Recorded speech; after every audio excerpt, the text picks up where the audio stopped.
bom dia. Dizer quem é dos bastidores, né? Ficar com o microfone na mão. Relembrar os velhos tempos, né?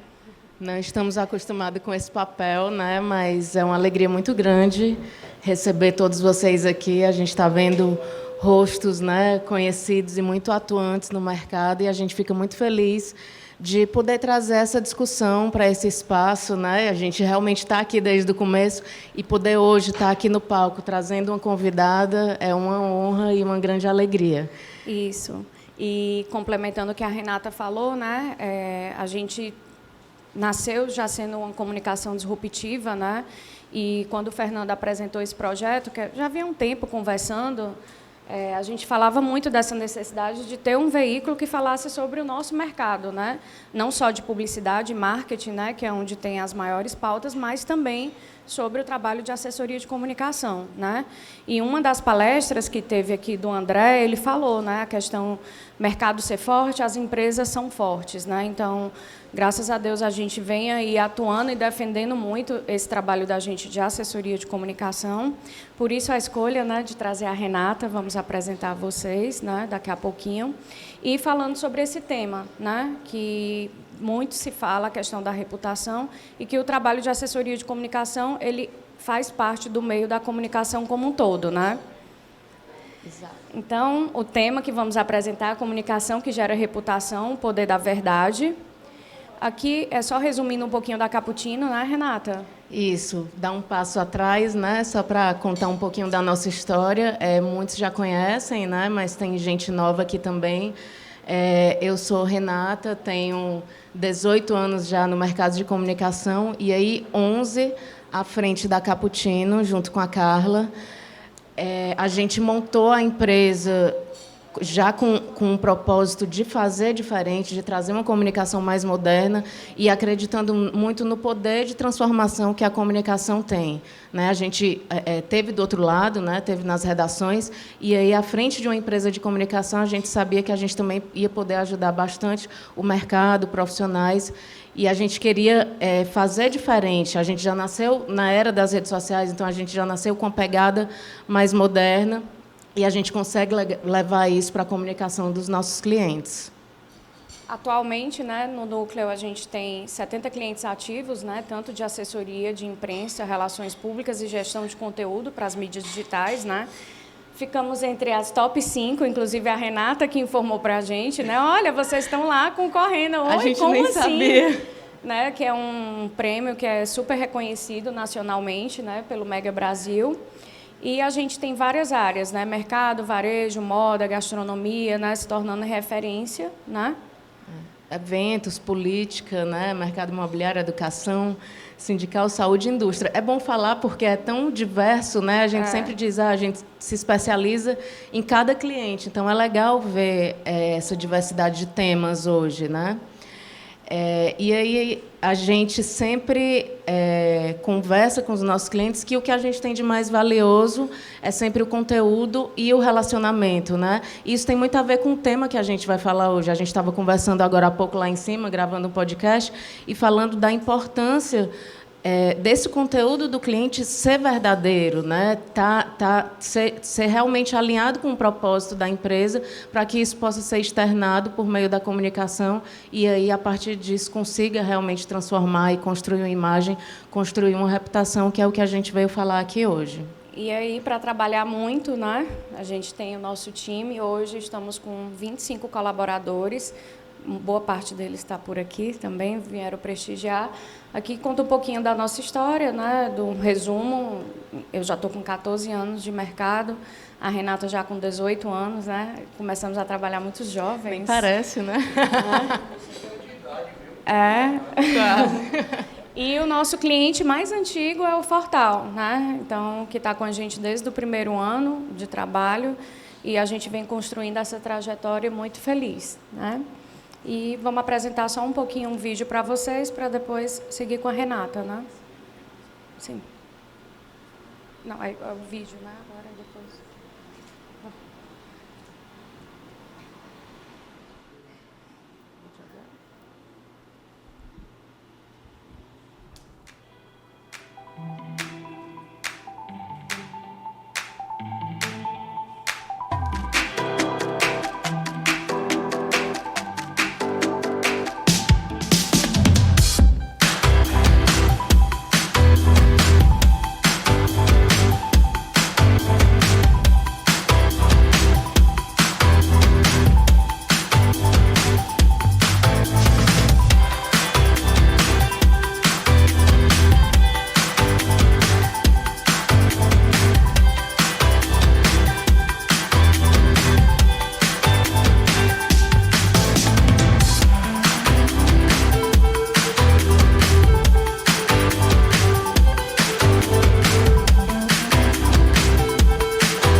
E antes de passar a palavra para a Renata, vamos só agradecer aqui aos nossos parceiros, né, que nos ajudaram nessa palestra. Primeiramente, Fernando e Tamires, né, por abrirem espaço, por acreditarem, comprarem a ideia, abrirem espaço na agenda, que foi difícil, está disputada essa data, né? Ao final desse nosso momento, né, vai ter um chopp da Turati, vai ter gin, né, do Henrique está ali com o gin Ará, que é um gin cearense. Então, primeiro gin feito no Ceará, primeiro gin viu? feito no Ceará, agradecemos. Temos aí Pardal também, que é nosso cliente, então toma o gin, depois vai no picolé. E a gente está vendo alguns clientes, ficamos bem felizes, né? A gente tem o Nelson ali, que é a Ibite, que também está parceira do evento, o seu Antônio José, que é do Sindipostos, né? A gente sempre está uma parceria muito grande. A Sasha, o Raul também, né? A Sasha da AIO, que a gente tem um monte de novidade aí chegando também. Enfim, estamos bem felizes. E agora vamos passar a palavra para a Renata, que é quem vocês estão esperando, né, para acompanhar um conteúdo aí super bacana. Ela já deu um spoiler para a gente, mas eu também estou doida para assistir. Deixar você se apresentar, né, Renata? Alô? Oi. Gente, super obrigada. Muito feliz de estar aqui, muito feliz com o convite. Eu conheço as meninas há muito, muito tempo, quase a idade delas, que a gente conhece há um tempão. Queria vir, queria conversar, queria fazer alguma ação com vocês. E eu estou muito feliz. Então, para quem não me conhece direto, eu sou Renata Jordão. Eu sou diretora de atendimento da Fleshman Hillard. A Fleshman é uma agência internacional com sede nos Estados Unidos. Tem 75 anos de atividade já, mas no Brasil a gente está aqui desde dezembro de 14. E a gente brinca que é uma agência global, mas que assim 100% de coração brasileiro, porque a gente tem Mãe Brasileira, que é o Grupo Impress, que é um grupo brasileiro que tem 33 anos de atividade, e um pai americano, que é o Grupo Omnicom. Então, a gente tem muita coisa que as empresas americanas têm, que metodologia, padrão, métodos, né, seguir processos, mas a gente tem um gingado 100% brasileiro, que na hora que dá problema a gente resolve o que tem que resolver do jeito que a gente tem que fazer, né? Eu trabalho com assessoria desde sempre, né? Eu já, na época da faculdade, eu já fui para assessoria. Eu trabalhei 6 anos na Fundação Roberto Marinho. De lá eu fui para o Grupo Impress. Se eu falar as datas, todo mundo vai fazer conta, então não precisa para falar sobre isso, porque a gente faz a conta ao contrário. E eu estou no Grupo Impress já há mais de 20 anos, né? E quando abre a Fleshman, então eu venho do selo da Impress, que é uma outra agência do grupo, para o selo da Fleshman. E aí eu vim falar um pouco com vocês exatamente essa questão da reputação, né? Não existe reputação sem verdade e sem autenticidade, né? Então, o mundo que a gente brinca, né? Sabe o mundo do faz de conta, quando você cria uma história? Então, não. Hoje, você narra histórias, né? E aí, a primeira pergunta que todo mundo, às vezes, me faz é algumas palavras que estão muito, digamos assim, não é na moda, mas estão muito na pauta do dia, entre elas, a reputação e propósito. A gente brinca assim, explica a reputação, né? Exatamente o que é essa tal de reputação, que é quem constrói uma marca, um produto, uma pessoa, mas também quem destrói em meio segundo. Reputação nada mais é de como você é percebido, de como uma marca é percebida, né? Marca é como você fala e o seu comportamento. Só que não necessariamente o que você fala e como você se comporta, você diz isso e você é entendido pela sua audiência. Reputação é exatamente como você é visto e analisado, né? A gente fala uma coisa assim, comunicação não é o que você fala, é que o outro ouve e entende. Você pode falar o que você quiser. Se foi entendido de outra forma, a comunicação foi da outra forma. Então, a gente presta sempre muita atenção nisso. Cuidado com as palavras, cuidado com a forma como você fala, como você monta a sua história, mas tenha cada vez mais cuidado ainda de falar a verdade, né? Porque é isso que as pessoas querem ouvir. Então, nada mais qual é a sua reputação. A reputação é como você é visto, como você é analisado, como você é percebido.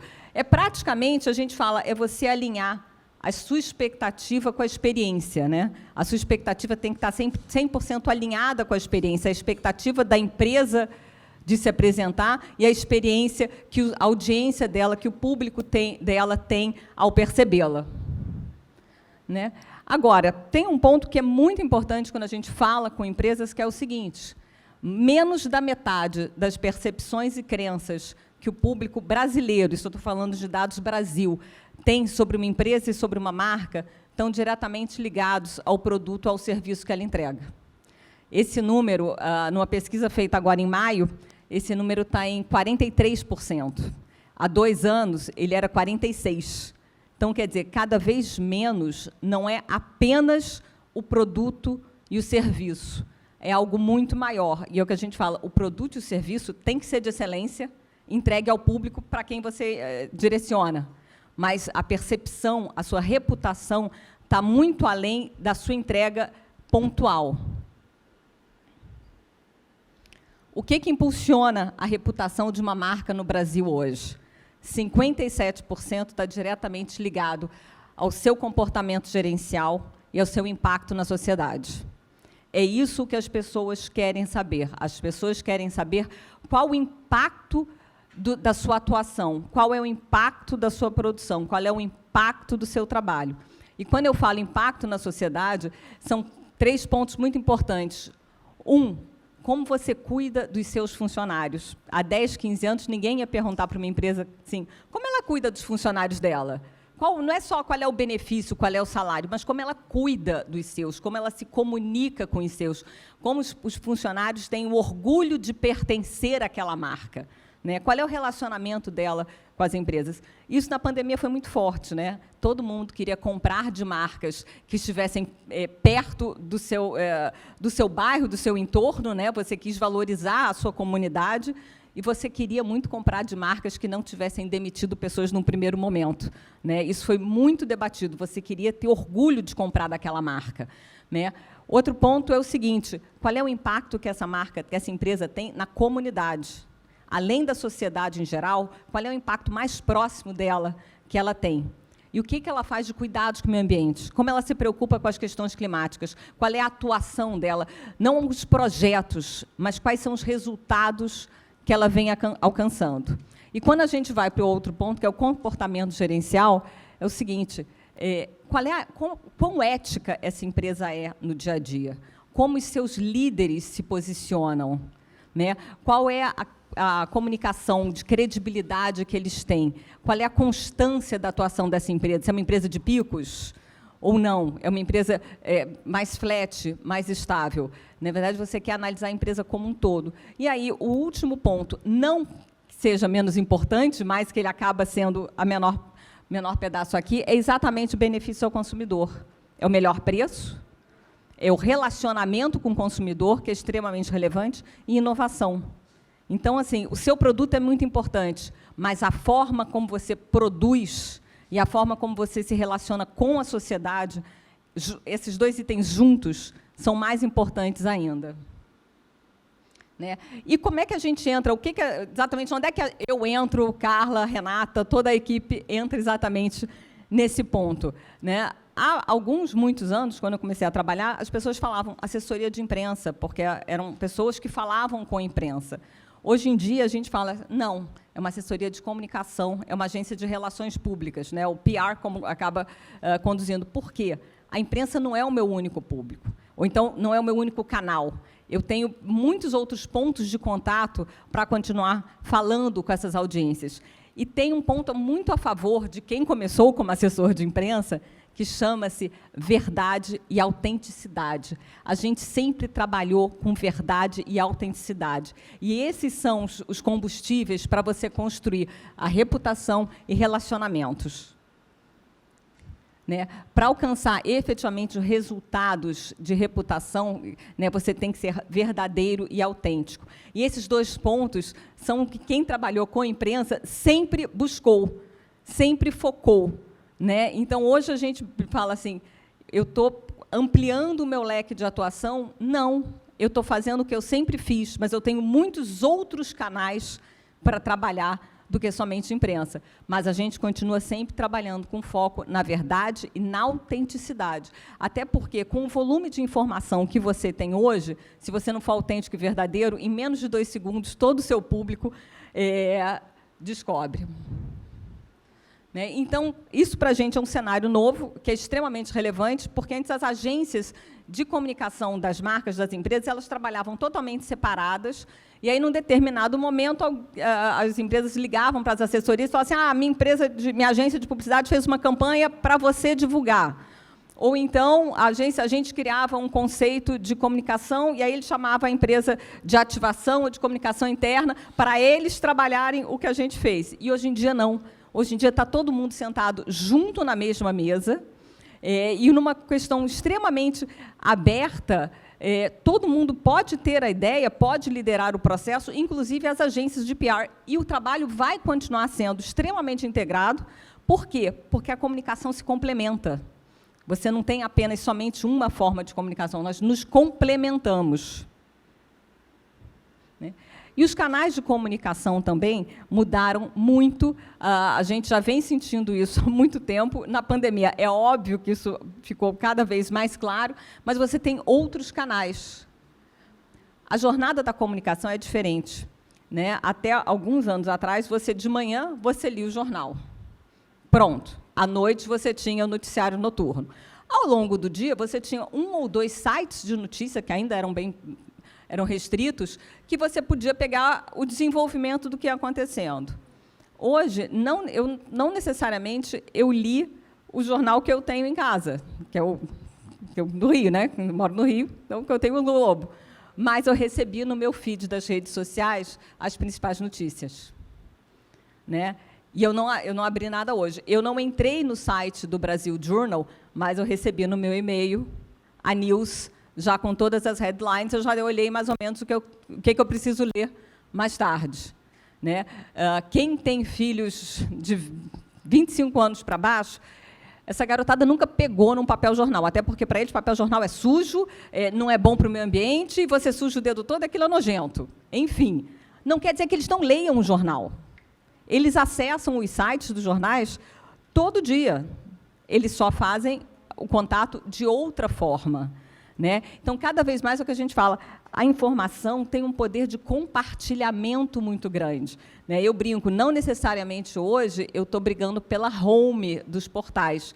Eu estou brigando para que ele me compartilhe no Instagram, porque eu sei que aí eu posso atingir um número muito mais diverso. Né? Eu até brinco assim, gente, vê uma foto boa, vê se a foto fica boa, não tem vídeo para fazer reels, porque eu tenho mais chance de compartilhamento. Então, a informação hoje ela não morre às 10 da manhã, não é que ela morra, mas ela não acaba às 10 da manhã, como acabava quando você acabava de ler o seu jornal e saía. Ela continua ao longo do dia inteiro sendo compartilhada por diferentes grupos.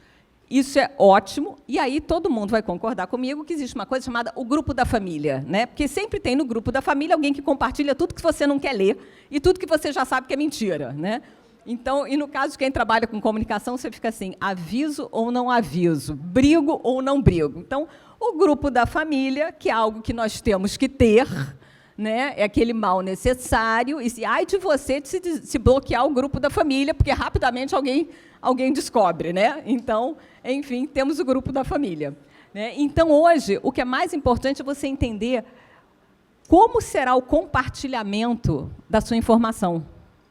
Ela não necessariamente tem que começar na imprensa, ela pode começar em outro canal, mas ela será compartilhada se ela for relevante para diferentes audiências.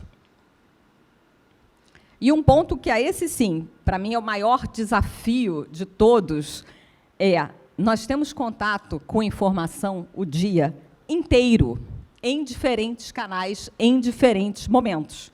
Né? Inclusive, quando você está vendo Globoplay, Netflix, Hulu, Disney, porque hoje existem projetos incríveis de brand entertainment. Incríveis. Né? Então, há 2 anos, o filme, mini animação que ganhou o Oscar, era uma animação que foi produzida, era um brand entertainment, se não me engano, de Dove. Né? Incrível. Assim, aí você fala assim, mas era um anúncio? Eu falei, não. era um posicionamento de marca extremamente correto, de uma forma de entretenimento. Então, não é porque você não está com um veículo de informação que você não está sendo impactado. O dia inteiro, em todos os momentos, você está sendo impactado por alguma notícia. O seu desafio é entender qual é o melhor horário e qual o melhor canal para eu dividir aquela informação.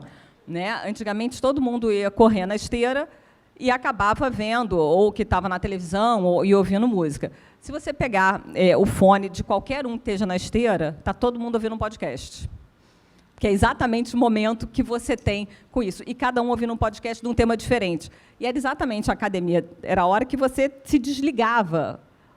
Não tem nada de errado, eu me desliguei para ouvir exatamente o que me interessa. Então, você continua impactado. Então, em todos os momentos do dia, você está impactado por algum tipo de informação. O desafio, realmente, é você saber em qual canal, em qual momento, em como você vai passar essa informação, em qual formato. Oi? Oi?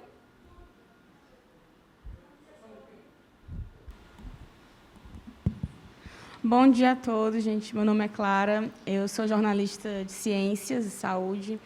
E, dentro desse contexto de novas formas de consumo, eu tinha uma dúvida no sentido de o paywall, dentro dos conteúdos de ciência e saúde, tecnologia, já que a gente está num contexto de muita... eu não gosto nem do termo fake news, mas mentiras, ou então distorções das informações, né? Se o paywall, para esse segmento, ainda é uma forma de monetizar, ou está na hora de virar essa página e se reinventar, né, já que nós estamos nessa crise de fake news em ciência e saúde, por exemplo, já que é um tema tão delicado. Eu não posso generalizar, até porque o paywall não é só, geralmente é do veículo e não só do segmento, né? Você tem essa questão. Você tem muita questão de paywall com veículo segmentado, né? Mais ainda com público direcionado. Qual a minha opinião? E aí vou pessoal sobre isso, e é o que a minha equipe compartilha muito.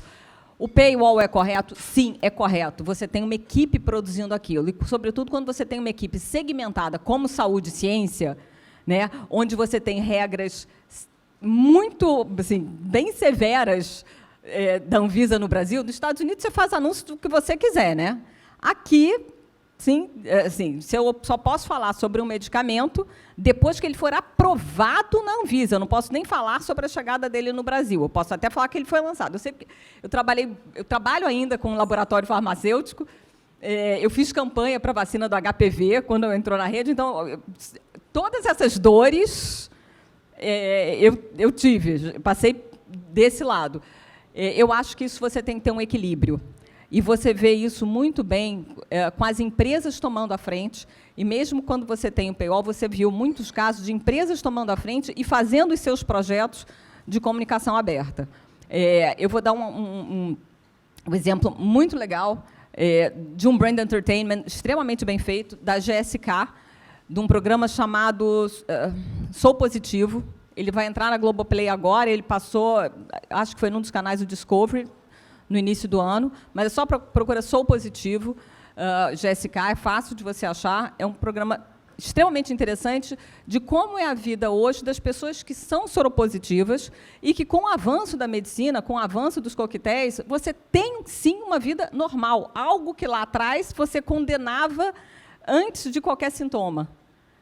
Então, é uma forma de você usar um outro tipo de canal, usar uma linguagem que não é de ficção, mas é uma linguagem de entretenimento para te passar exatamente essa informação. Né? Então, você tem muitas coisas. Na questão das vacinas, você viu os laboratórios pulando à frente, né, e fazendo as suas comunicações, e você viu as empresas tomando à frente. Né? Você viu o Itaú, a Gerdau, o Grupo Votorantim, a Magalu, você viu as marcas pulando à frente para falar sobre a importância da vacina. Então, eu acho que, realmente, a questão de ciência e saúde tem uma questão grave, a gente passou por isso agora na questão das vacinas, mas tem uma coisa que, num momento que é extremamente, assim, que a ameaça é muito forte, a sociedade reage. E você viu as empresas privadas que não são fabricantes de vacina pularem à frente para passar essa informação. Então, assim, eu não sou contra paywall, muito pelo contrário, eu acho que é um veículo monetizado, você nunca... Você não chegava numa banca de jornal e pegava o jornal ou a revista que você queria, né? Aí tinha assim, mas tinha o papel, tinha a gráfica. Gente, não interessa, você continua tendo o jornalista, o colunista, o especialista, o editor, os profissionais continuam lá. Então, eu não sou contra paywall, né? Mas eu acho que, nos momentos que você tem uma informação pública, eu já vi veículos abrindo links, porque não, isso tem que ir para todo mundo. E eu acho que a gente hoje vive numa sociedade que as marcas já entenderam a sua posição, né? A gente brinca, a Votorantim é uma empresa de cimento, foi uma das primeiras empresas a colaborar com os dados de Covid no Brasil, até porque ela está presente no país inteiro. O Grupo Gerdau, a mesma coisa, o Magazine Luiza. Nenhuma dessas empresas vende, não porque não é uma vacina vendida hoje na rede privada, mas nenhuma empresa dessa faz vacina, produz nem nada. É óbvio que, se é bom para a sociedade, é bom para todos, né? Eu acho que se existe um grande ganho nesses últimos meses que a gente passou, foi a consciência de sociedade, de comunidade, que o mundo teve. E o Brasil com um exemplo muito forte na população. Né? Assim, diferente que a gente vê em outros países, as pessoas se revoltando, a gente tem um grosso da população hoje aderindo a esse processo de imunização, questionando, demandando esse processo. Então, se houve algum ganho, você tem ganhos na conscientização das empresas, que elas atuam não para os seus produtos somente, mas para a sociedade. E da população. A gente fala assim, empatia, né? Empatia só faltou ter bebê com o nome de empatia, mas é uma palavra que a gente... a gente já viu bebê com o nome de tudo. Eu conheço eu já tive algumas pessoas que se apresentam, meu nome é Halley. Aí eu falei, que ano você nasceu? Diga o seu ano, né? Rapidinho você sabia qual ano a pessoa tinha nascido, né? Ou então nasceu 9 meses depois, né? Ou ali o nome. Mas é isso, né? E empatia não é simpatia. A gente falou, gente, empatia é uma coisa, simpatia é outra. Você pode ser super simpática e zero empática. Mas se houve uma coisa que sobressaiu muito, foi essa questão da empatia. E quando eu falo comunidade, eu moro num bairro no Rio, que é um bairro pequeno, que eu moro na Gávea. A gente buscou ao máximo comprar tudo que eu podia dentro do bairro. Tudo. Né? Assim, o supermercado do bairro, a padaria do bairro, o bolo, assim, a gente foi descobrir quem fazia bolo, quem fazia... Todo mundo foi e criou o seu Facebook comercial do bairro, e que é algo que vai ficar. Que vai ficar. Né? Assim, e se você olhar, cada bairro fez exatamente a mesma coisa, né? O que é muito legal. Né? Então, se houve isso, Então, a resposta é essa. Não sou contra o paywall, mas eu tenho certeza que as empresas e os próprios veículos sabem exatamente a hora de ser utilidade pública.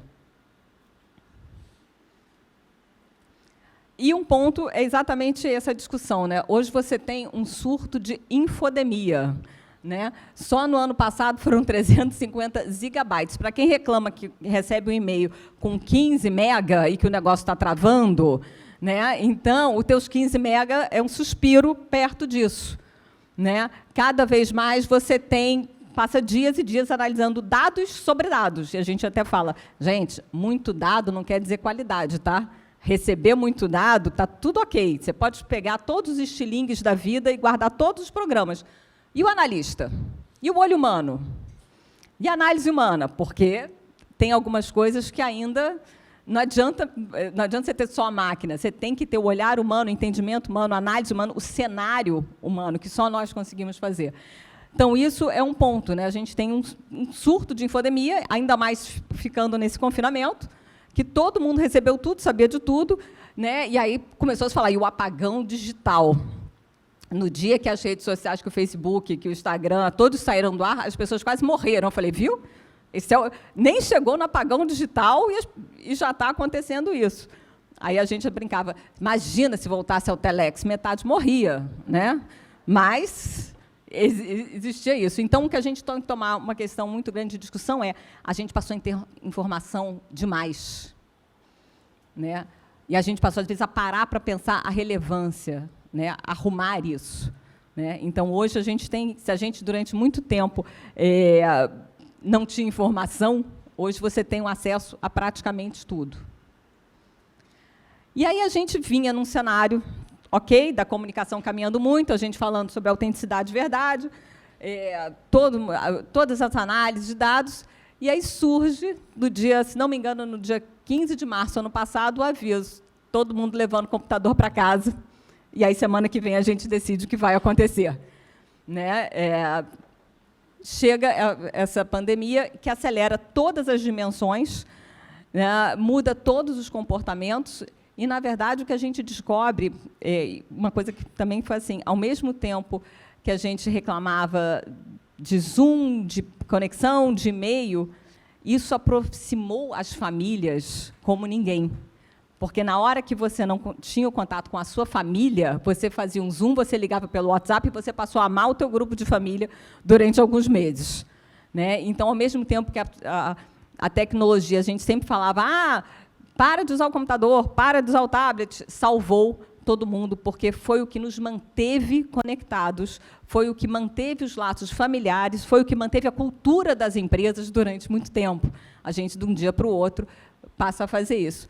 E aí, o que muda? Né? E essa é uma discussão que é muito interessante para sempre. A gente sempre falou da virada do século, da virada dos anos, por números. Estamos no número tal, mudou o século, o que virou, o bug do milênio que não aconteceu, os relógios de rua que não pararam, nossos computadores continuaram funcionando. Isso não aconteceu. E os historiadores trazem um ponto muito interessante, que é o seguinte: o historiador ele não conta a virada dos séculos pelas datas, mas pelos marcos, porque o que marca o fim de uma era? Né? O que marca o fim de uma era é algo que muda totalmente o comportamento das pessoas, algo que muda a forma de ver a vida, algo que muda o que você vai fazer no futuro. E é isso que aconteceu com a gente no ano passado. Então, a nossa virada do século, na verdade, ela acontece em 2021. Ali, o nosso mundo mudou. O que aconteceu no século passado? A Primeira Guerra Mundial. Ali, o mundo mudou, naquela Primeira Guerra. Se a gente perguntar em que ano mesmo que os dinossauros acabaram, você sabe que foi fim da Era Glacial, né? No começo da Era Glacial, os dinossauros sumiram. Não é o ano, é o impacto. Né? Você passa a analisar, e a gente, às vezes, fala isso, assim, o melhor ano da minha vida foi quando ou minha filha nasceu, ou quando foi tal presente. Mas você não fala o ano, você fala o que mudou na sua vida. Né? A gente traz isso muito pessoal, né? Você marca a sua vida por acontecimentos. Mas você não fala, não, porque minha filha nasceu em 99, não, porque eu me casei em 95. Não, você fala o que marcou. E a gente continua marcando os anos, essas grandes mudanças, no século, na metade do século. E não, a gente mudou o século exatamente em 2020, na verdade, quando você muda todo o teu contexto global, como a sociedade passa a se comportar. Né? E, nos últimos meses, você viu, além desse grande número de mudanças, muitos conceitos foram reforçados. Algo que a gente tinha muito na cabeça das pessoas, mas você passa a valorizar. A responsabilidade compartilhada foi cada vez mais valorizada. Você cada vez mais quis que empresas fossem parceiras e não competidoras. Você cada vez quis mais que a inovação fosse compartilhada. Então, você vê, no próprio desenvolvimento de vacinas, empresas atuando junto e transferindo o conhecimento para outros países. Não só isso, né? Os valores passaram a ser compartilhados. Então, esse compartilhamento foi algo que foi extremamente reforçado. E algo que, intuitivamente, a gente falava, por que as empresas não podem se unir, já que cada uma faz uma coisa? Ou então, são complementares. Esse foi o incentivo. Para atingir um bem, a gente precisou de uma chacoalhada para entender que marcas, pessoas, instituições podem se unir, sim, mesmo sendo concorrentes em alguns pontos. Né? Como é que você cria conexão nesse cenário novo? Relevância, autenticidade e relevância com a sua audiência. Quando eu falo audiência, é o seu público, né? Não importa que tipo de público a gente está falando. O que o público quer? O que o consumidor quer? E o consumidor somos nós, o consumidor é um consumidor seu B2B, é um fornecedor seu de negócios a negócios. O que ele quer? Ele quer ser representado, compreendido e ouvido. Quer dizer, ele não quer ser passivo, ele quer ser ativo junto com você nessa jornada. pessoas e não apenas produtos são o que realmente importa. Cada vez mais a gente se lembrou disso esse ano. E as pessoas querem empresas que entendam as necessidades dos seus públicos. Ai, como é que eu volto? Está aqui. Foi. As pessoas passaram a cada vez mais avaliar as empresas pelo impacto no meio ambiente. Que as pessoas começam a entender como impacta, o que a empresa impacta na saúde e no bem-estar dos seus consumidores e como cuidam dos seus funcionários. Então, reforçando, o que importa realmente, no fim, apesar de toda a produção, somos como nós somos ouvidos, analisados, percebidos e reconhecidos nesse mundo todo, né? E cada vez mais você tem que quebrar barreiras. Né? E, quando eu falo quebrar barreiras, é num mundo cada vez mais sem hierarquias marcantes, mas com hierarquias de relevância e de posicionamento. Né? Durante muitos anos, os grandes CEOs, os grandes líderes, os presidentes, a gente brinca, era quase a posição da rainha da Inglaterra. Você inaugura hospitais, mas não vai a funerais. Né? Quando o balanço econômico era ruim, você joga o cara do RI aí, que é bom que ele se vira nisso.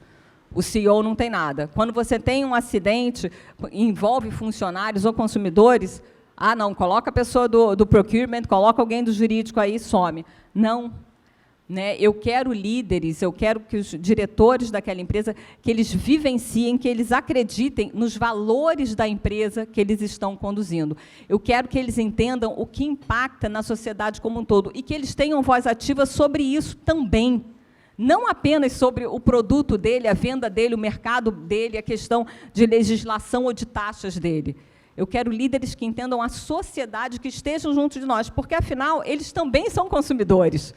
No fim do dia, eles também são consumidores de outras coisas. Eu quero os líderes que tenham compromisso com diversidade, equidade e inclusão.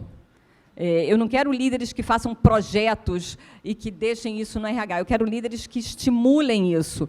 Eu quero líderes que tenham um papel de influência nas políticas relacionadas à saúde. E a gente viu isso acontecendo esse ano de uma forma muito ativa. Né? Então, antigamente, você tinha grandes administradores que passavam de empresa por empresa. Né? Eu quero saber que aquela empresa que está ali, além de administrar, ela acredita no que a empresa faz, ela acredita naqueles valores, que os valores não sejam o decalquinho na parede. Óbvio que você pode ter administradores profissionais, é óbvio que sim, mas eu quero que o líder saiba exatamente qual a posição dele. Né? E marcas sem posicionamentos são marcas que não sobreviverão no futuro. Elas não terão uma vida longa, porque a sociedade hoje está demandando delas um pouco mais além do que apenas marcar aquele território. O engajamento cívico hoje não é uma opção. Né? O engajamento cívico faz parte da sua atuação. Né? E, quando eu falo isso, assim, a autenticidade tem a ver com contexto, né? Não o engajamento cívico com algo que não tem nada a ver com o dia de hoje, que você vai apenas fazer sem atingir a ninguém. Né? Você tem que entender qual é a agenda da sociedade, quais são as tendências que impulsionam os consumidores, quais são as preocupações com quem esse público pensa. Né? O consumidor, até hoje, ele não quer mais, ele quer ações tangíveis. Ele não quer uma lista de compromissos. Eu não quero saber o que você faz, eu quero saber qual o seu poder de transformação. Eu quero saber quem você vai impactar. Não adianta você me dizer que você tem um projeto de educação na comunidade. Ok. Para a educação básica? Para o ensino médio? Para a creche? É educação básica? Quantas crianças a gente vai alfabetizar até o fim do ano que vem? Então, eu quero um compromisso com o que você faz, e não apenas um patrocínio ou uma aplicação de verba. Essa é uma lista que eu trouxe. A Flashman tem uma pesquisa feita a cada 2 anos, que a gente chama de Authenticity Gap, né, que ela mede exatamente a reputação, né, a experiência e a expectativa de empresas e de segmentos. Essa pesquisa foi feita em 2019, ela foi feita agora novamente em maio. Brasil, Estados Unidos, Chile, China, Alemanha e Reino Unido. Né? Então, ali a gente tem quais são as questões mais importantes para os consumidores, questões relevantes. Né? E a gente vê que você tem algumas questões que estão dos dois lados das listas, mas que as ordens mudam, né? 2021, com a questão do LGPD, privacidade de dados cada vez mais passou a ser um tópico extremamente relevante para todos, né? Você vê a questão de discriminação, meio ambiente, já tinha violência contra a mulher e tudo isso. Tão importante quanto essa lista é essa. Quais são as questões mais relevantes, mas que a sociedade espera que as empresas tomem à frente? Eu não espero apenas que a sociedade se mova ou que o governo tenha algum projeto. Eu quero que as marcas, que as empresas se posicionem sobre isso e busquem soluções para isso. E aí tem um ponto muito interessante quando você vê, por exemplo, violência contra a mulher, em 2019, ela não entrava na expectativa de que as empresas se posicionassem. Era um ponto de atenção, mas era um ponto de atenção para a polícia e para famílias. Quando você tem, numa pandemia, que a gente fala, os números de violência doméstica, eles não subiram, eles apenas apareceram, né? Assim, porque isso ficou literalmente escancarado, as empresas tomaram a frente e começaram a fazer campanhas sobre isso. Então, você vê a Avon, a Natura, a Magalu, ela pulando à frente, fazendo uma campanha contra de violência contra a mulher. Então, hoje, eu já espero que as empresas, sim, atuem nessa questão, né? Você vê a questão de meio ambiente e mudanças climáticas em primeiro lugar, né? Com todos os estudos, então saúde não está mais lá em cima, saúde desceu, o que aconteceu? Não, não é isso. A gente entendeu que as questões climáticas, as questões de sustentabilidade estão trazendo novas doenças, novas condições. Então, é uma discussão que a gente tem sempre muito grande. Quando você tem que combater uma questão, entenda primeiro se ela é a causa ou se ela é a consequência, porque se você combater a consequência, você vai combater esse ano, o ano que vem e o próximo ano. Se você não chegar na causa, você nunca vai acabar com as consequências. E a gente aprendeu isso muito esse ano, né? A questão de dados, desemprego e defesa da diversidade, equidade e inclusão. Aqui eu volto a bater. Equidade está no mesmo nível dos outros dois pontos. Você tem que dar condições iguais, mas você tem que dar condições justas. A meritocracia é maravilhosa quando você tem um público 100% nivelado. Você não pode pensar em meritocracia quando você não tem um grupo homogêneo, né? Você tem que pensar na equidade, você tem que dar condições para o desenvolvimento. E aí a gente traz aqui alguns exemplos, quando a gente fala disso. A Apple e o YouTube criaram fundos para equidade racial. Não sei quem lembra, ano passado, quando você teve a questão do Black Lives Matter, um número enorme de empresas postando os cards nas suas redes corporativas, incentivando os funcionários. No mesmo dia, grupos, não só de ativistas, mas da sociedade, postaram: nossa, que bacana que essa empresa está falando de Black Lives Matter. Olha aqui, o grupo de diretores. Aonde estão os Black Lives nessa lista? Né? Várias empresas que entraram nessa questão, e não está errado em defender essa causa. A questão é que você tem que defender essa causa, mas você tem que ativar essa causa dentro de casa, né?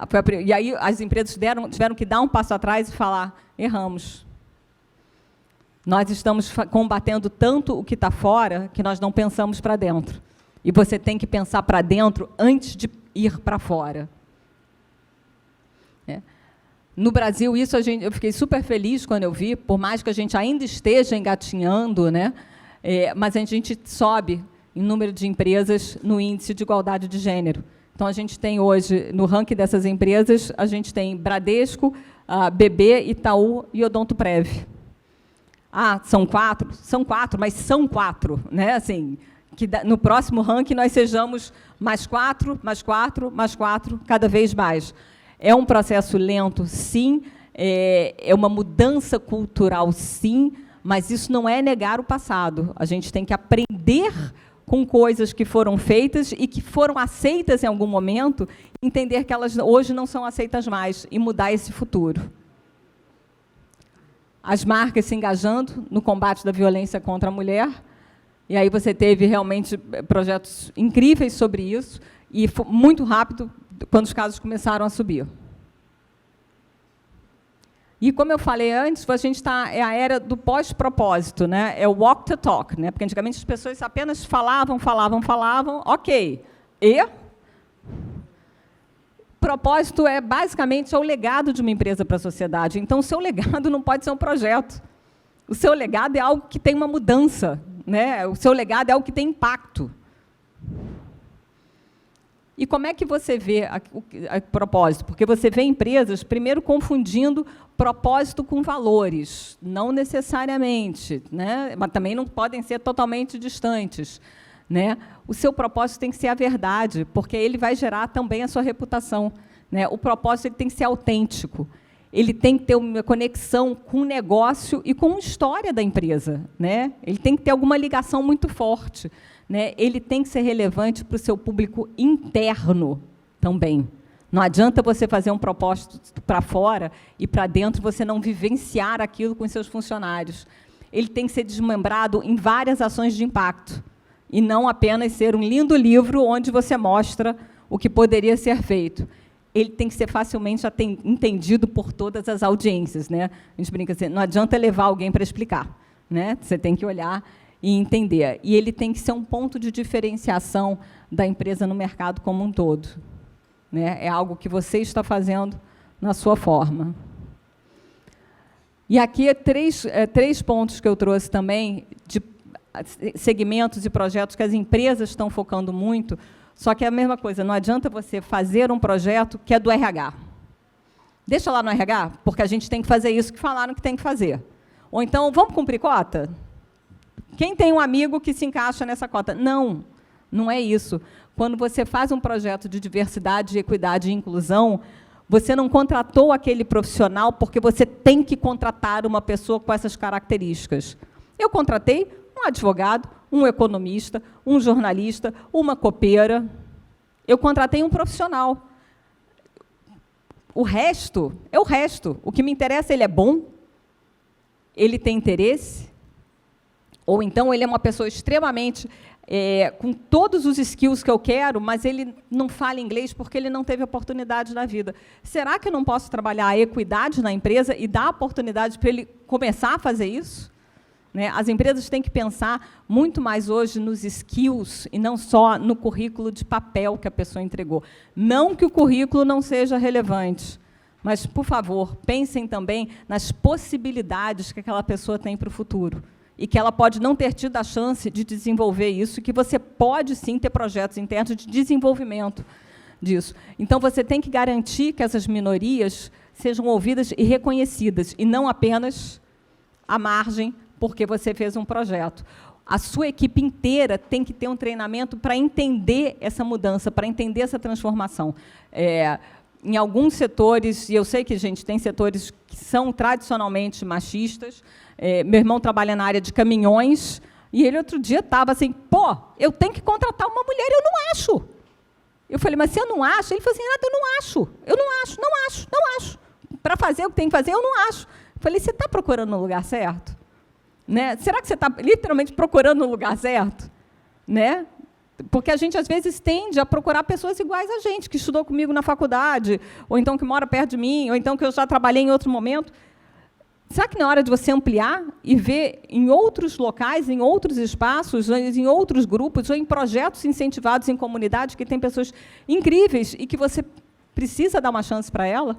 Né? Então, eu tenho uma amiga que trabalhou muitos anos. Ela chegou à vice-presidência de uma empresa de petróleo, ela foi a primeira mulher a trabalhar naquela empresa, e ela ia para campo. E ela falou, gente, assim, mulher tem uma coisa, uma vez por mês, que você fica menstruada. E em campo é banheiro químico, você não tem onde enfiar uma bolsinha, onde enfiar nada, e onde tirar um macacão. E ela ficava, assim, indignada, soltando. E aí que o chefe virou e falou, vem cá, o que está acontecendo? O que foi? Ela falou assim, entra no banheiro químico, você já pensou em tirar um macacão? Ele, não, para que tirar um macacão? Ela assim, respondido, vocês não tiram o macacão inteiro. Nós temos que tirar o macacão inteiro. E tem condições que eu preciso tirar. Que ele virou e falou, olha, Você é a primeira mulher que vem aqui, a gente não sabia, literalmente, não sabia disso. Aí que ele falou assim, faz o seguinte, vai no RH, indica o que a gente precisa ter de apoio diferente, não só para você, mas para as próximas já chegarem com uma condição melhor. E a gente até falou assim, vem cá, você ficou quanto tempo sem falar? Ela, 1 ano e meio. Né? Ela assim, 1 ano e meio, porque não sabia o que ia acontecer. Que ele falou, não, a gente não tem, porque eu não sabia que precisava. Simplesmente, era simples assim, não sabia que precisava disso.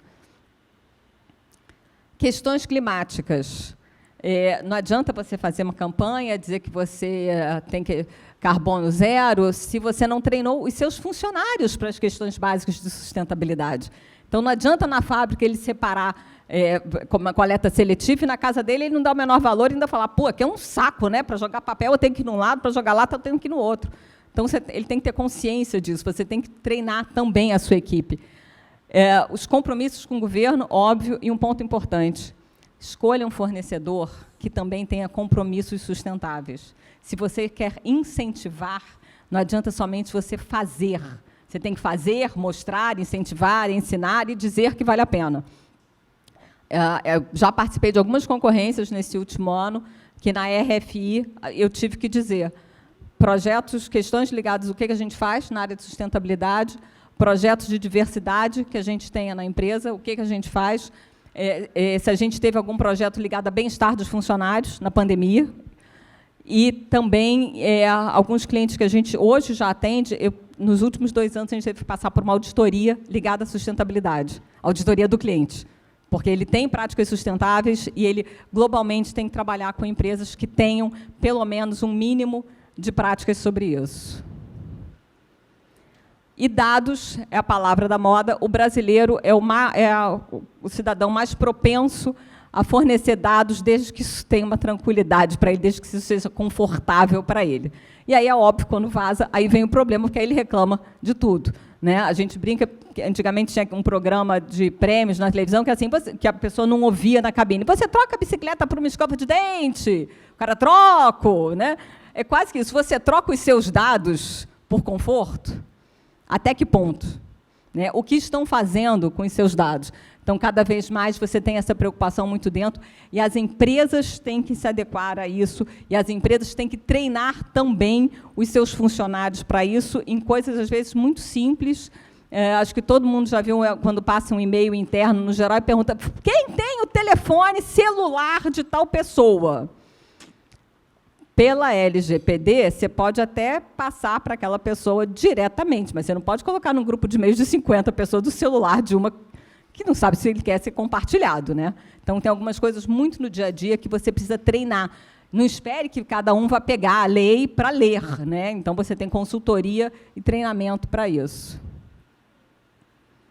E quem é o público que mais foca em propósito hoje? Lembrando que, quando eu falo em propósito, eu falo muito na reputação, porque é o que você deixa para trás. A gente acaba, muitas vezes, pensando num público mais velho, nos grandes presidentes, líderes.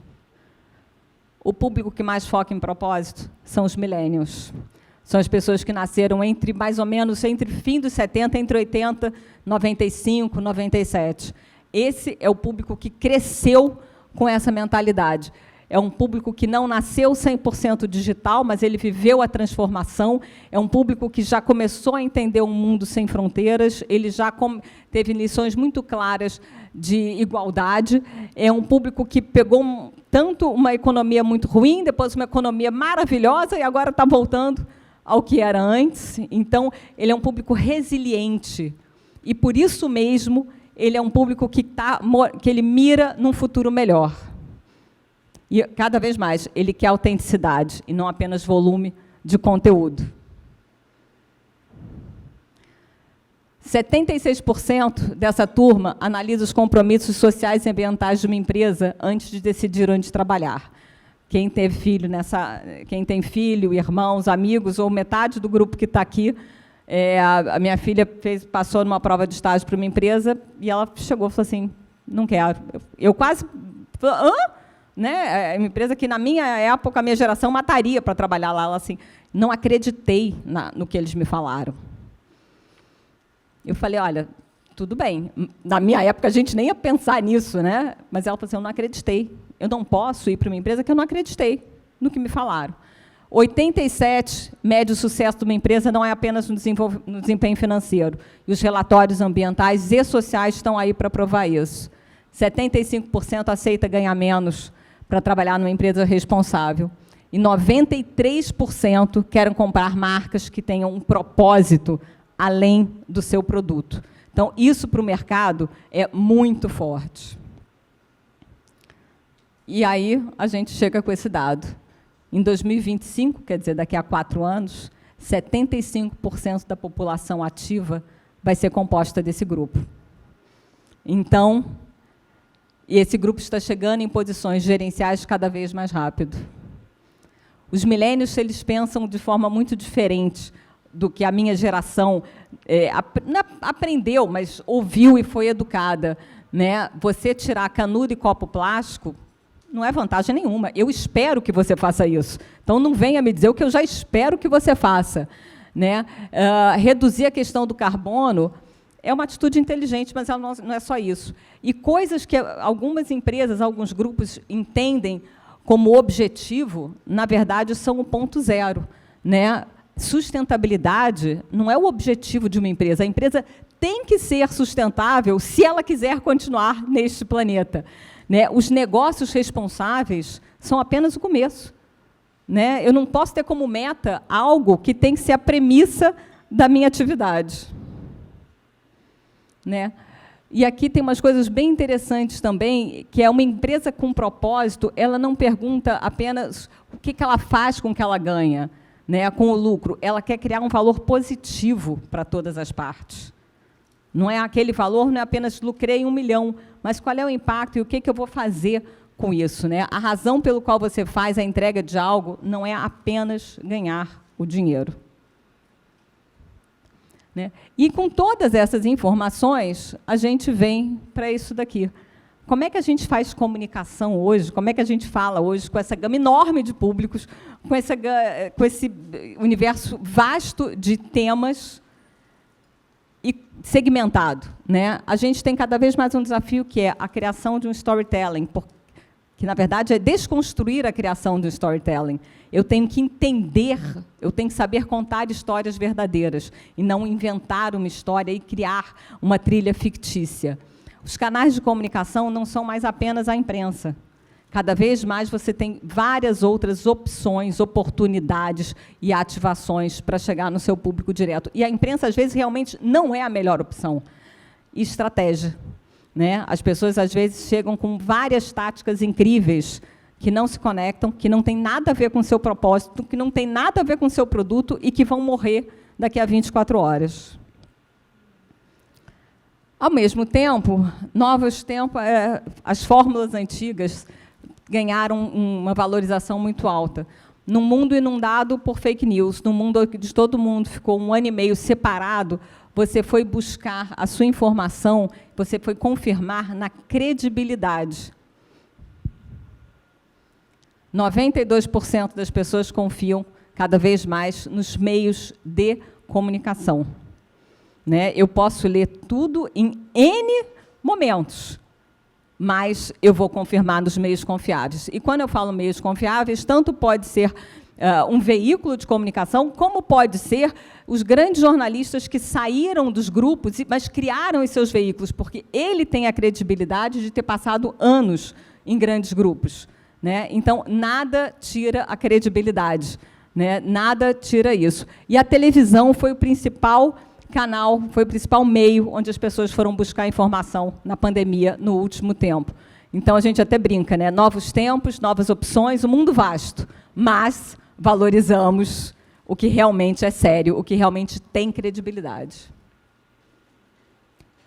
E, brincando aqui, o mundo real invade o digital e das fantasias, né? Para os aficionados por games, esse é um dos principais canais de comunicação de várias empresas hoje em dia, né? Eu confesso que, às vezes, eu olho e falo assim, está dando certo, se essa marca está aqui, está indo, né? Então, você vê, de repente, marcas de luxo lançando suas coleções dentro do Fortnite. Você vê uma Balenciaga que é uma marca onde uma bolsa custa R$25 mil, lançando casacos de moletom e roupas jovens, porque eles têm que pegar um público mais jovem dentro do game, né? Se ele tem que falar com aquele público, ele vai ter que aproveitar aquele canal e não obrigar a pessoa a ir para um outro espaço. Zepeto, para quem não conhece, é uma rede social coreana, onde a Gucci lançou uma coleção de roupas virtuais. Então, você, com o seu avatar, você vai comprar uma roupa para o seu avatar, usar na rede social da Zepeto. Né? Você mesmo não terá aquela bolsinha, aquele sapatinho, aquele cinto no seu armário, mas o seu avatar terá. Né? E, no que você cria fidelidade a uma marca, você interessa pela marca, você automaticamente vem para o mundo real. O que é isso? Buscar um público mais jovem, no canal onde ele está, e com exatamente a linguagem que ele fala. Você vê a Ariana Grande fazendo show dentro do Fortnite, assim como a gente viu no início do ano passado, o Travis Scott colocando 12 milhões de pessoas no mesmo show. Ao mesmo tempo, a gente vê que esse mundo traz também dentro dele as mesmas crises, os mesmos problemas que temos no real. Alguns dias, num show do rapper, 8 pessoas morreram pisoteadas e ele simplesmente continuou o show. O que Fortnite fez? Tirou da rede. Né? A gente fala assim, mas aí a gente brinca, eu sei o que você fez no verão passado. Né? Não é só tirar, na verdade, eles têm que fazer uma campanha para combater esse tipo de atitude dentro de um espaço de show. Né? Mas você simplesmente apagar, você sabe exatamente um show que levou 12 milhões de pessoas para um show virtual. Os avatares viraram influenciadores. Né? Então, a gente fala da Magalu, e realmente como se a Magalu fosse uma pessoa. Não, eu vi nas dicas da Magalu. Né? E a Magalu é um avatar de uma marca, um personagem totalmente criado por uma marca. Só que hoje você já tem a pessoa real que vira avatar, que é o caso da Sabrina Sato, que criou o seu personagem virtual. E no mundo cada vez mais moderno, mutante, que a gente às vezes se assusta, você hoje tem o metaverso. Né? Então, no mundo de reuniões, no caso de quem usa Teams, quem usa Outlook, você faz o seu avatar 3D, que é praticamente você nas reuniões. Isso vai pegar, isso vai mudar? Para quem pegou a geração Second Life, eu olho isso e falo assim, gente, eu fiz tudo isso já há quase 20 anos no Second Life. Mas era uma tecnologia muito diferente do que você tem hoje. Mas o conceito é basicamente o mesmo. Né? Eu até brinquei, ó, a gente tinha visão, os outros que não compreenderam. E aí eu trouxe agora um case aqui, só para fechar aqui, eu já falei pra caramba, se deixar eu falo muito, né? Só para mostrar como a comunicação se complementa e não necessariamente você fala de um produto para gerar, não só gerar, mas para mostrar a reputação e a atuação de uma marca no país. E aí eu trouxe um case que, na verdade, sentou-se à mesa diferentes agências, né? A agência de publicidade fez uma campanha, trouxe a ideia de uma campanha brilhante. É claro que, no primeiro momento, falaram, gente, vamos divulgar para os veículos de marketing. A gente falou assim, não, peraí, a gente vai fazer isso. Mas, caramba, a gente pode muito mais. Né? A gente tem que ir muito mais. Esse foi a campanha do mês do orgulho LGBTQIA+, de Mercado Livre. A agência de publicidade criou um filme lindo, que a questão era por que todos os beijos icônicos são héteros? E Mercado Livre é uma marca que tem uma atuação muito forte em diversidade. Então, eles criaram um filme muito bonito, que foi para a televisão, mas que passou na televisão com um período curto de tempo, até porque você tinha um dia, né? Você tem e tudo, e não em todos os canais, todos os horários. Então, quando a gente foi pensar na campanha de como a gente vai fazer o PR disso, não só da campanha, mas da atuação do Mercado Livre como um todo, a gente falou, não, a gente tem que ir para a rua, a gente tem que ir muito mais além. Não é só pôr um filme na televisão. Né? Então, na verdade, o que vocês estão vendo ali é o seguinte, a gente pegou exatamente o roteiro desse filme, o roteiro dessas cenas, a gente buscou ilustradores, todos LGBTQIA+, e esses ilustradores recriaram esse filme em animação, porque também não bastava pegar o mesmo filme e fazer uma outra ação com ele, e a gente colocou essa animação numa projeção mapeada na Empena da Paulista, exatamente no Dia do Orgulho. E a gente fez uma convocação pelas redes. Junto a isso, você tinha vários, como se fossem os cards, né, com os desenhos que eles foram baixados, cada pessoa pagava, se não me engano, R$1, e toda essa renda foi revertida. Então, você pega uma campanha que seria um filme de televisão, e aí a gente transforma isso em como não ampliar a comunicação, mas como dar visibilidade, conversar e trazer isso para o dia a dia, que é a rua.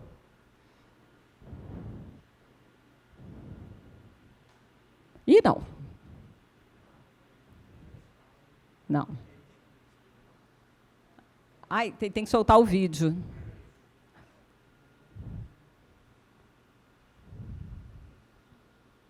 Soltou lá? Acho que não.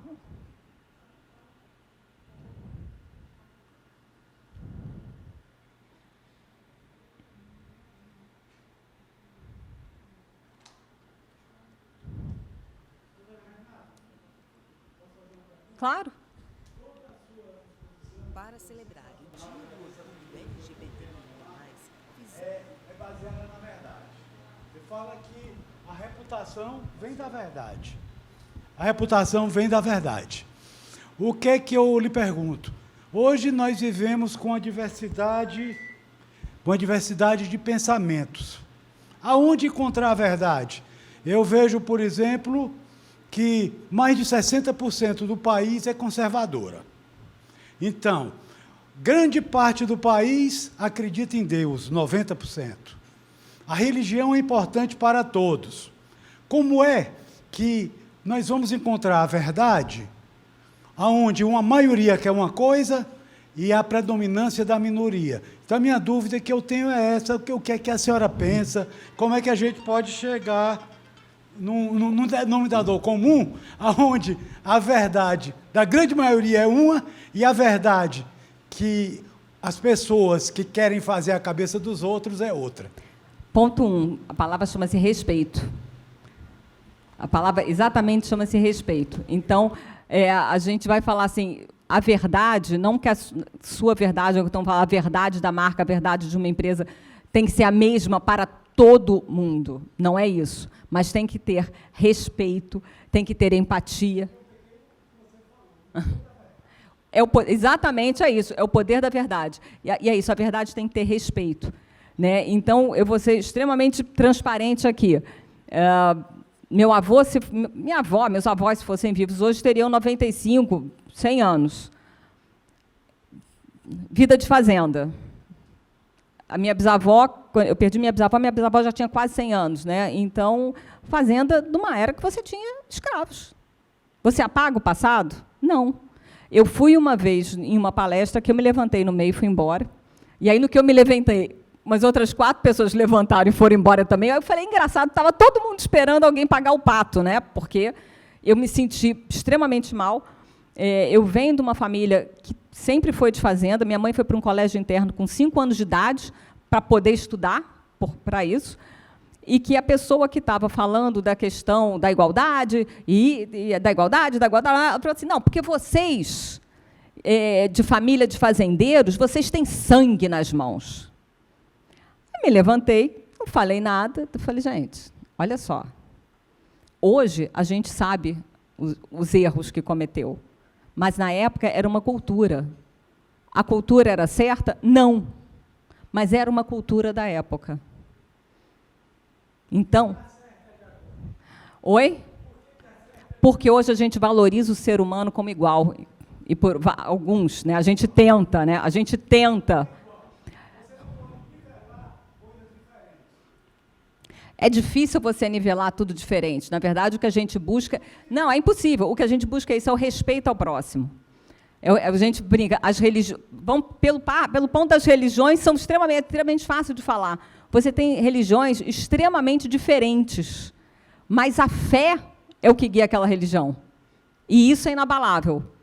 Né? Eu trabalhei para um cientista há, acho que 3 ou 4 anos, que é um dos caras que eu mais admiro no mundo. Eu sou extremamente religiosa, eu venho de uma família mineira, católica, tudo isso, e é um dos caras que eu mais admiro, que chama-se Marcelo Gleiser.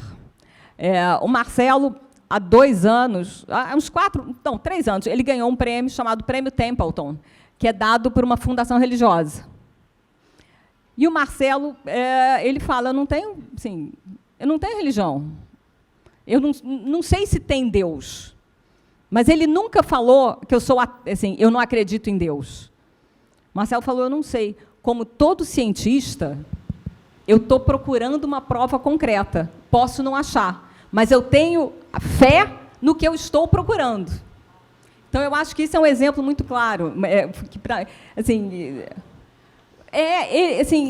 Não é que eu não tenha religião, que eu não acredito, que eu acho que sou religião, ou então que eu acho que Deus não existe, como alguns matemáticos têm essa questão. Ele fala, eu sou um cientista, minha visão de mundo é diferente.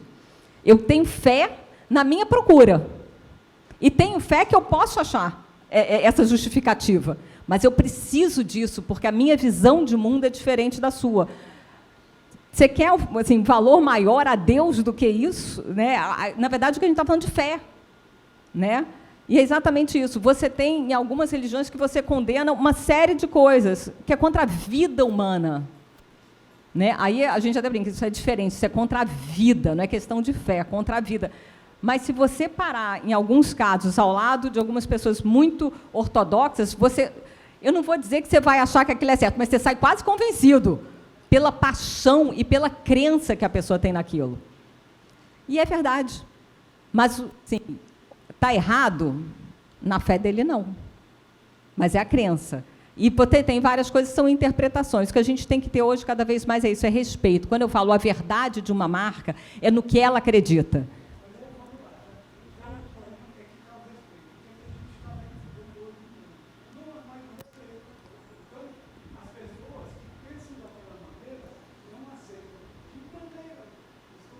Uhum.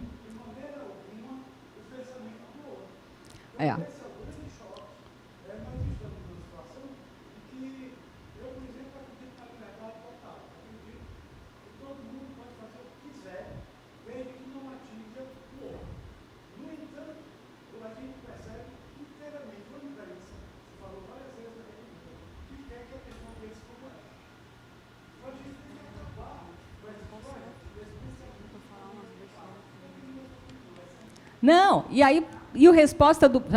a resposta do público é muito fácil. Não estou sendo nem contra nem a favor, não é isso. Trabalhei anos na empresa, né? Eu trabalhei na fundação, que era a coisa mais incrível que eu fiz. A resposta do público chama audiência. Como a resposta de marcas, você viu algumas marcas que perderam seus consumidores quando você teve algumas questões. A resposta chama-se: eu não confio mais em você, então eu não vou te assistir, eu não vou te comprar, eu não vou te prestigiar. Então, se você quer continuar dessa forma, falando para um grupo assim de pessoas, você assuma o seu risco e vá no seu grupo.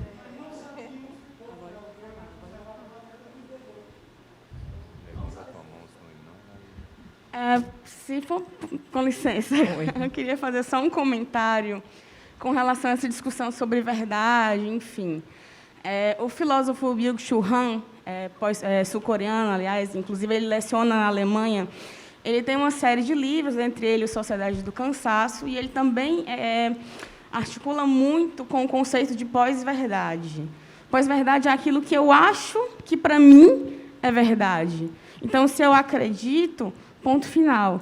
Eu acabo não respeitando que o outro, as opiniões alheias, e trago, às vezes, dados que não têm nem embasamento científico, por exemplo. Então, se eu trouxer um indicador, para eu validar essa minha verdade, eu tenho que trazer fontes. Então, assim, perdão pelo comentário, mas chamar a imprensa de mentirosa, calma lá. Né? Existe toda uma rede de apuração, existe uma validação. Não é claro questão que de existe mentirosa. tendência. Existe questões de... Nem falei isso. Existe questões de recortes e tendências, como você faz em todos os canais. Em todos os canais. E o que você tem que fazer é muito isso. Eu quero ver esse recorte ou eu não quero ver esse recorte. Exatamente. É isso que eu queria comentar, né? De que trazer dados tem que ser validados por informações baseadas em evidência.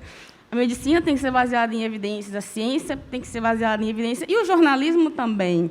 Então, não é um veículo X ou Y que fala a verdade ou não, mas ela traz um recorte baseado na política editorial daquele veículo. Então, assim, a gente tem que ficar até um comentário mesmo, uma reflexão para esse conceito de pós-verdade. Isso é uma questão que, no Brasil, é até super importante de analisar, porque hoje você tinha uma pluralidade de veículos. Vamos falar de TV aberta. Você tinha uma pluralidade de TV aberta grande, não grande, mas um número X, né, há alguns anos atrás. Esse número, em algum momento, ele deu uma reduzida, e hoje você tem o mesmo outro número. Diferente, durante muitos anos, você não tinha... não se assumia uma posição político-partidária ou de lados, quais lados quiser que fossem. Você olhava e você entendia. Coisa que nos Estados Unidos é muito diferente, né? Os veículos falam, eu sou conservador. Então, se você não quiser ler, não tem problema, você lê o republicano. E aqui, a gente sempre teve uma coisa muito velada. E isso não é nenhuma mentira, todo mundo sabe. É uma coisa muito tendenciosa dos interesses. Nos Estados Unidos, é super claro. Quem vê o canal X, republicano, já sei. Ou o canal Y, conservador. E aqui a gente tem uma coisa muito velada e tendenciosa no sentido de você muda de posicionamento de acordo com interesses. Então, às vezes, é até difícil, né, você virar e falar, eu assisto tal, não assisto outro. Eu assisto A, mas não vejo B. Gente, se você acha que não está trazendo as informações claras e diretas como você quer, ainda mais com o canal fechado, com streaming e TV paga, então, aí que você triplica. E, se você não quiser, você tem os canais no YouTube. Né? Eu conheço gente que só assiste noticiários feitos pelo grupo ou por pessoas iguais a eles no YouTube, porque ele falou assim, eu quero ver alguém que pensa igual a mim. Então, está errado? Não, é uma opção. E hoje você tem essa opção. Né? Coisa que durante muito tempo não tinha. Eu sou do tempo que meia-noite entrava um color bar na televisão. Né? Assim, eu falei, gente, assim, hoje em dia, quando falta luz, todo mundo desespera. Eu não vou ver televisão, não tem sinal. Eu falei, gente, o meu meia-noite praticamente falta luz. Né? E ninguém morreu. Vamos colocar. Esse é só o último vídeo para vocês verem, só entender o projeto. No Dia do Orgulho LGBTQIA+, fizemos a seguinte pergunta. Por que todos os beijos icônicos na TV, no cinema, nas artes, filmes, fotos e principalmente nos sistemas de busca são sempre héteros? Nossa resposta veio com a criação do filme Novos Beijos Icônicos, todo protagonizado por personagens da comunidade LGBTQIA+. Mas, além de exibir nosso filme na TV e na internet, como poderíamos causar ainda mais impacto? Primeiro, disponibilizamos as fotos da campanha para download, atrelada à doação de R$1 para a instituição ligada à causa. Depois, levamos os novos beijos icônicos para as ruas.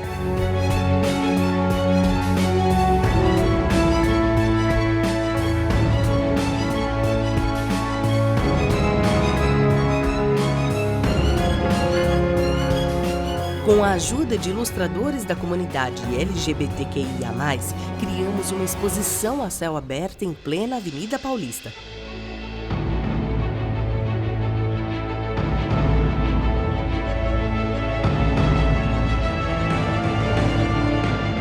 Os novos beijos icônicos projetados geraram muita emoção e engajamento com uma causa fundamental para a gente: o respeito à diversidade e à inclusão.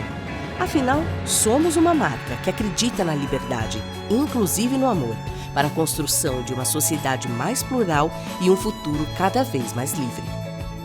Os objetivos foram alcançados e fomos além.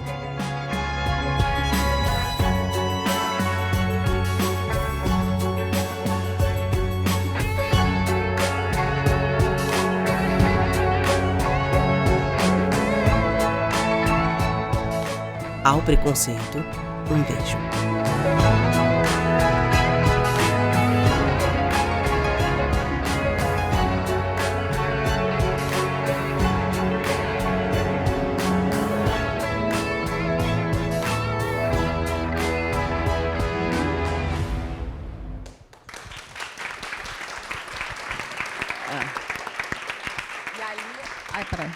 E ali no final, não sei quem notou, estava exatamente a Gucci, que é a agência de publicidade, e a Flashman, que é a agência de PR. Quer dizer, a gente trabalhando juntas, porque antigamente tinha isso. Não, você só divulga a campanha aí que a criação é minha.